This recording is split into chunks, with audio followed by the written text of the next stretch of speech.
Welcome guys, स्वागत है आपका मनी फ्लो ट्रेडिंग चैनल पर। तो बात करेंगे बीटीएसटी के बारे में कि भाई कल के लिए क्या किस तरीके का प्लान बन सकता है, कौन सा लेवल निकल के आएगा जिसके ऊपर गैप आउट, किस लेवल के नीचे गैप डाउन का प्लान करना चाहिए। ओके, क्योंकि कुछ ग्लोबल क्यूज हैं। ग्लोबल क्यूज से मतलब यूएसए क्यूज यहां से इंच अप हो रहे हैं, जिसके आधार पर आज वहां का सेशन काफी वॉलेटाइल रह सकता है और हो सकता है अपनी गिफ्ट निफ्टी भी आपको शाम को काफी वॉलेटाइल नजर आए। ओके, तो क्या किस तरीके का प्लान करेंगे, सारी चीज हम इस वीडियो में डिस्कस करने वाले हैं। और साथ के साथ अगर मैं बात करूंगा कि लास्ट डे हमने क्या बीटीएसटी प्लान किया था, देखिए ये 30 मिनट पर चार्ट तीन चार्ट आपको दिख रहे हैं, 3 दिन के आपको प्रीवियस डेज का आपको यहां पर चार्ट दिख रहा है। ओके, मार्केट पूरी तरीके से एक जोन में फंस गया। अगर मैं जोन की बात करूंगा तो जोन आपको दिख रहा होगा, ये आपको जोन दिख रहा है 22,610 से लेकर के और 22,520। इस जोन के अंदर निफ्टी पूरी तरीके से साइडवेज हो चुका है। ओके, और बायर्स के दिन अच्छे नहीं चल रहे हैं, डेफिनेटली अच्छे नहीं चल रहे, अपने दिन बिल्कुल नहीं अच्छे चल रहे हैं। ओके, पर मुझे देखिए यही तो होता है जब ट्रेंडिंग डे चलता, ट्रेंडिंग डे जब आता है तब हम बड़े बड़े प्रीमियम्स को कैप्चर करने की कोशिश करते हैं ट्रेल के साथ। ओके,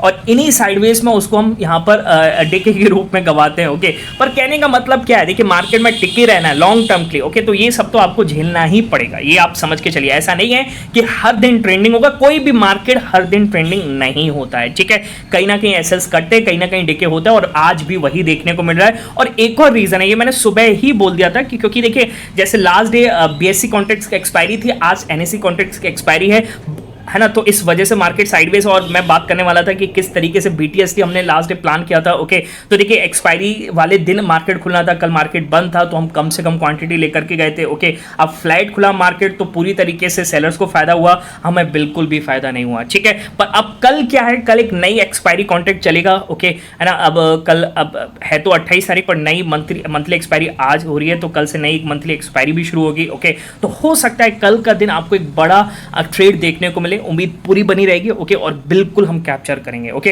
बाकी आज लर्निंग चैनल में क्या किस तरीके का डिस्कशन था और मार्केट ने हमें किस तरीके का रिवॉर्ड दिया, तो सारी चीज इस वीडियो में हम डिस्कस करने वाले हैं। बाकी अगर मार्केट अगर आप देखो तो इस एक्सपायरी में तो आपको कुछ भी नहीं मिल रहा होगा पिछले आप समझ के चलिए 1 बजे से। ओके, पर हो सकता है कि आपको मैं मंथली एक्सपायरी फिलहाल मैं कोई ट्रेड प्लान नहीं कर रहा हूं, क्यों, क्योंकि मैं भी आज फ्लैट ही आ गया हूं। फ्लैट का मतलब आज जो मैंने सुबह बनाया था, एक बैंक निफ्टी में एक अच्छा ट्रेड बना था, उसके बाद कुछ एसएल्स कटे, उसके बाद मेरा बिल्कुल सीटीसी आ गया, कॉस्ट टू कॉस्ट पे मैं आ गया हूं आज के दिन के लिए। ठीक है, चलिए पहले तो देख लेते हैं फटाफट से क्या किस तरीके का प्लान था। तो राइट हैंड साइड पर वो पहला पिक दिख रहा होगा, क्या कह रहा है कि बैंक निफ्टी में 48,850 के ऊपर अपसाइड मूव पॉसिबल है। ठीक है, और देखिए मैंने नीचे इसमें बोला है कि मार्केट आज भी साइडवेज रह सकता है, तो कम से कम क्वांटिटी में लेना और आईटीएम ऑप्शन ही लेंगे। ओके, तो फटाफट से एक बार मैं यहां पर बैंक निफ्टी निकाल लेता हूं। बैंक निफ्टी में हमने किस तरीके से प्लान किया था, 22,850 का लेवल ये है। ठीक है, इसको थोड़ा सा ऊपर और कर लेते हैं। ठीक है, यहां पर हमने प्लान किया था। ओके, और आपको दिख रहा होगा कितने बजे बोला, 9:20 इस कैंडल पर ही मैंने बोल दिया था। ओके, नेक्स्ट कैंडल यानी 9:30 की कैंडल पर एक्टिव हुआ और ये एक ही ग्रो में ओके ये गया है 850 से, इसने हाई लगाया कहां तक, लगभग 100 पॉइंट से ज्यादा, 48,970। ठीक है, ये हमने यहां पर मैक्सिमम क्वांटिटी बुक किया। अगर मैं आपको ऑप्शंस की बात बताऊंगा तो यहां पर 48,800 का जो ऑप्शन है 120 रुपए के आसपास चल जाता है, 120 से इसने हाई लगाया 220 तक का। ठीक है, तो एक तो हमने वहां पे 120 से 170-80 के आसपास मैक्सिमम निकाला और फिर 200 के आसपास हमने फुल क्वांटिटी को बुक किया है। ओके, तो कहने का मतलब 100 पॉइंट चला और 80 पॉइंट हमने कैप्चर किए हैं प्रीमियम में। ओके, जिसकी वजह से शुरुआत में सुबह तो एक जबरदस्त प्रॉफिट हमें था। ठीक है, और उसके बाद मार्केट साइडवेज हो गया। अगला मैं आपको पिक दिखाता हूं, क्या करें, निफ्टी में 22,545 के नीचे डाउन साइड मूव पॉसिबल है। निफ्टी में इस ट्रेड में हमें भी कुछ 10 से 12 पॉइंट देखने को मिले। अगर मैं आपको दिखाऊं 22,845 को मार्क कर लेते हैं, 22,845 का है ये रहा, 22,845 को हमने मार्क किया। और ये मैंने कितने बजे बोला है, मैंने बोला है 9:42 पर, तो 9:42 का मतलब है ये वाला कैंडल। ठीक है, यहाँ कहीं मैंने बोला है। ओके, और जब ये ऊपर था फिर ये जब नीचे आया तो इसने कुछ हमें मूव दिया, यहाँ से थोड़ा सा साइडवेज होकर के एक बढ़िया मूव दिया। यहाँ पर ये आपको दिख रहा होगा लगभग 528-30 के आसपास। ऑप्शन में 10-12 पॉइंट का मिला क्योंकि ये ऊपर जाकर के नीचे आया तो डेके काफी हो गया। क्लियर, अच्छा फिर अगला देखिएगा, अगला हमने प्लान किया 10:46 पर, बोला है कि 22,535 को फिर मैंने एडिट करके बोला कि 22,545 के नीचे ही लेंगे। ठीक है, और ये मैंने बोला है 10:46, तो 10:46 का मतलब है यहाँ कहीं मैंने बोला है और फिर ये ऊपर से आकर के यहाँ पर हमारा एक्टिवेट हुआ है और क्या फर्स्ट क्लास मूव दिया है इसने।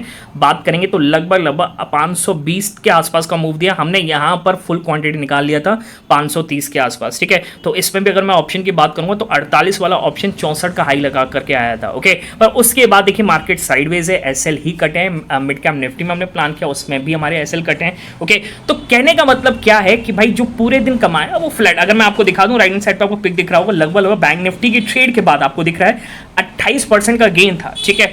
पर फिर जब अब जाकर के लगभग बात करूंगा तो 3 से 4-5% के आसपास का ही गेन बचा है। मैं पिक खींचना भूल गया क्योंकि क्या ना नया अपडेट आ चुका है, तो जब आप ट्रेड चल रहा होता है तभी आप पिक खींच पाते हैं, उसके बाद आप नहीं कर पाते हैं, ठीक है। तो ट्रेड मेरा मैं आउट हो गया हूं तो वो मेरा अल्फा व्यू नहीं दिखा रहा है। तो कहने का मतलब एक तरीके से फ्लाइट, ये कुछ बड़ा गेन नहीं क्योंकि छोटी क्वांटिटीज में पहले बता दिया, आप आज हम प्लान कर रहे थे। ओके, तो ये अब मुझे लग रहा है कि ये लास्ट डे हो गया, 3-4 दिन हो गया, 5 दिन हो गया, अब ये लास्ट डे हो गया, अब एनएससी कॉन्ट्रैक्ट्स की एक्सपायरी भी होगी, अब कल से एक बड़ा मूव देखने को मिल सकता है, ठीक है। जरूर हम कैप्चर करेंगे, बने रहेगा साथ में। ओके, चलिए अब आते हैं किस तरीके से बीटीएसटी प्लान करना है। ओके, तो कुछ न्यूज है, सबसे पहले तो उसको डिस्कस कर लेते हैं, ठीक है। देखिए निफ्टी के फ्लैट होने का कारण क्या था, देखिए आज फ्लैट ओपनिंग क्यों है, इसका रीजन है उसके पीछे, जैसे मैंने बोला था शुरुआत में, आपको बाद में बताऊंगा। देखिए डाउ जोन्स क्या है कि कल 200 पॉइंट के दबाव में लगभग बंद हुआ है, ठीक है, और एसएनपी नैस्डैक चले क्लियर। अच्छा, उससे पहले दिन, अब जैसे अपना एक दिन बंद था बीच में, मिड वीक हॉलीडे था, पर यूएस मार्केट दोनों दिन खुला था, तो उससे पहले क्या हुआ कि एसएनपी नैस्डैक प्रेशर में बंद हुए और डाउ जोन्स क्या हुआ कि एक अच्छे गेन्स में बंद हुआ, ठीक है। तो कहने का मतलब 2 दिन का जो ये टोटल गेन हो गया वो एक्चुअली बराबर हो गया, ना गेन हुआ ना लॉस हुआ। इस वजह से आज आपको निफ्टी ग्लोबल क्यूज के अकॉर्डिंग फ्लैट ही ओपन होता हुआ नजर आया। ओके, और नैस्डैक जो एनवीडिया का रिजल्ट था आने वाला था, जो आया, जो अनुमान के मुताबिक कह सकते हैं एक फ्लैट टेरिटरी में आया और उसने भी कुछ खास मूव नहीं दिखाया मार्केट में, ठीक है। बात समझ में आ गई, इस वजह से आज हम फ्लैट ओपन हुआ है। ओके, चलिए और क्या न्यूज आ रही है। देखिए एक तो आपको पता होना चाहिए कि यहां पर एफआईआईज जो हैं, ये बड़ी न्यूज है, इसको आपको समझना बहुत जरूरी है कि एफआईआईज जो हैं यहां पर अब पूरी तरीके से चाइना को फेवर कर रहे हैं। ओके, और इंडियन इन्वेस्टर्स भी काफी ज्यादा वहां पर चाइना की तरफ, यानी चाइना मार्केट में इमर्जिंग मार्केट दिख रहा है, तो वहां पर इन्वेस्ट कर रहे हैं। ओके, जैसे मैं आपको कुछ डेटा के बारे में बताता हूं कि चाइना में इस साल जो है लगभग 10 बिलियन डॉलर के आसपास का इनफ्लो हो चुका है, और अपने मार्केट में आउटफ्लो हुआ है 13 बिलियन डॉलर का। Okay, which is very negative, अपने मार्केट के लिए तो काफी नेगेटिव है। ओके, और चाइना के मार्केट के लिए काफी पॉजिटिव है। ओके, और इसके कंपैरिजन में जैसे आपको पता है ग्लोबल ईटीएफ है, जैसे अपने इंडियंस लोग भी इसमें इन्वेस्ट करते हैं, मेरा भी पहले था, फिर मैंने इसको निकाल दिया। ओके, ऐसा नहीं है कि मैं देशभक्त हूं इस वजह से निकाल दिया, उस समय गिर गया था एकदम से, ठीक है, तो मेरे को निकलना मेरा बेटर समझा। ओके, जब कॉस्ट टू कॉस्ट आ जाता है तो मैंने सोचा कि भाई अपनी मार्केट में इमर्जिंग में देखेंगे, पर अपना मार्केट पिछले 5-6 महीने से एक जोन में ही अटका हुआ है, मतलब चलने को है ही नहीं, सबसे बड़ा करेक्शन देख रहे हैं अभी तक आप, ठीक है। तो कहने का मतलब ये है कि लगभग आप देखिए ये जो आपको दिख रहा है निप्पन इंडिया ईटीएफ हैंगसेंग का। ओके, और ये ऑल टाइम हाई पर खड़ा है, 432 रुपए के आसपास का ऑल टाइम हाई है। ओके, और लगातार रोज इसमें तेजी बन रही है, 2%, 4%, 5% के आसपास। ओके, तो ये क्लियरली बताता है कि यहाँ पर इंडियन इन्वेस्टर्स, ग्लोबल इन्वेस्टर्स यहाँ पर, अब हैंगसेंग क्या है, हैंगसेंग एक टेक कंपनीज का, जैसे डीपसीक आ गई तो उसके बाद तो और इसमें तेजी बनती हुई नजर आ रही है। ओके, तो काफी इंडियन इन्वेस्टर्स यहाँ पर शिफ्ट होते हुए नजर आ रहे हैं। ओके, और इसलिए रिटेलर्स में भी पैनिक है, और साथ के साथ आप कह सकते हैं कि एफआईआईज लगातार सेल कर ही रहे हैं, ठीक है। पर एक चीज है, इस चीज को बदल सकती है क्या, कि जैसे पहले बोला जा रहा था कि ट्रम्प आएंगे तो चाइना के लिए फेवर नहीं होगा, ओके, और यूएस के लिए फेवर होगा, इंडिया के लिए फेवर होगा, पर उल्टा ही हो गया, चाइना के लिए फेवर हो रहा है, यूएस और इंडिया के लिए ये पूरी तरीके से नेगेटिव बन रहा है, ठीक है। अब जैसे ट्रम्प साहब ने एक और यहाँ पर एक फिर से बोल बच्चन दे दिया, ठीक है। ट्रम्प ने ऑर्डर दे दिया कि review of possible tariff on the copper imports. Okay, तो इंपोर्ट्स पर भी अब हो सकता है बहुत जल्द आपको टैरिफ लगता हुआ नजर आए। ओके, तो एक और फिर टेंशन बढ़ती हुई नजर आ रही है, ठीक है, बात समझ में आ रही है। तो इनको तो पहले चुप कराया जाए, उसके बाद अपने मार्केट में सोचा जाए, तभी कुछ आपको देखने को मिल सकता है, ठीक है। और एक और डेटा हम ब्रेक करने वाले हैं, ब्रेक क्या करने वाले हैं मैं आपको बता देता हूं कि निफ्टी दोबारा से लगातार 5th मंथ ये फैब होने वाला है कि हम रेड में क्लोजिंग करेंगे, मंथली गेन हमारा रेड में होगा। और ये कब हुआ था, ये लास्ट टाइम 1996 में हुआ था, ठीक है।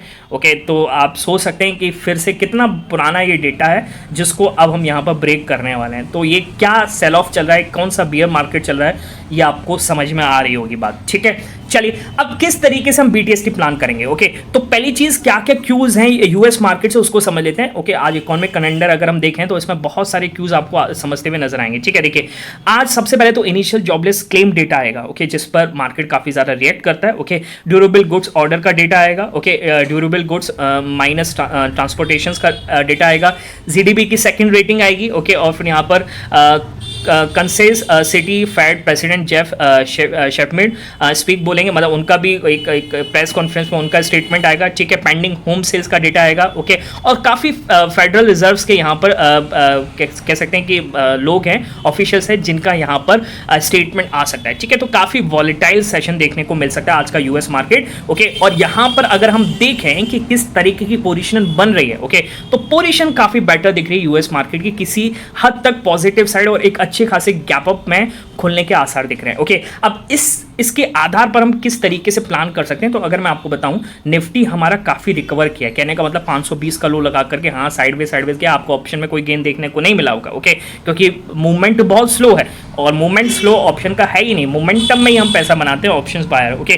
तो अगर निफ्टी की क्लोजिंग यहां से 22,570 के ऊपर अगर हो जाती है तो मैं एक बार को यहां पर गैप अप लेने की सोचूंगा, क्योंकि मेरे को यूएस मार्केट पॉजिटिव दिख रहा है और आज वॉलेटाइल दिख सकता है, ओके। लूंगा या नहीं लूंगा वो अपने मैं टेलीग्राम चैनल पे इन्फॉर्म कर दूंगा, पर आप भी अगर प्लान करना चाहते हैं तो आप 22,570 580 के ऊपर ही प्लान कीजिएगा, ओके। और आप बड़ा गैप अप बिल्कुल मत सोच के जाइएगा, और आप ये ना सोचिएगा कि मैं यहां पर और ट्रेल करूंगा, पॉसिबल बहुत मुश्किल है, क्योंकि सेंटिमेंट नेगेटिव है, हायर जोन्स पर सेलिंग, ओके। बात समझ में आ रही है? हाँ, अगर 560 के नीचे अगर निफ्टी क्लोजिंग करता हुआ नजर आएगा तो मैं यहां से शॉर्ट्स भी लेकर के जा सकता हूं, ठीक है। मैं सेटअप में देखूंगा क्या किस तरीके की क्लोजिंग आ रही है, कौन सा सेटअप मुझे दिख रहा है, उस हिसाब से मैं शॉर्ट्स कैरी करूंगा। अगर 30-40 पॉइंट ऊपर भी खुला मार्केट तो वहां से भी आपको फर्स्ट कैंडल पे ही सेल ऑफ आता हुआ बनता हुआ नजर आएगा। बात समझ में आ गई? तो सेंटिमेंट्स के लिए क्या किस तरीके से प्लान करते हैं उसके लिए आप मेरा टेलीग्राम चैनल ज्वाइन कर सकते हैं, और साथ के साथ कहां पर प्लान करना है इन दोनों लेवल्स के बीच में वो भी मैं अपने टेलीग्राम चैनल पर इन्फॉर्म कर दूंगा, तो जाकर के आप ज्वाइन कर सकते हैं, ठीक है। चलिए बाकी मिलेंगे नेक्स्ट वीडियो में, तब तक के लिए बाय बाय, टेक केयर।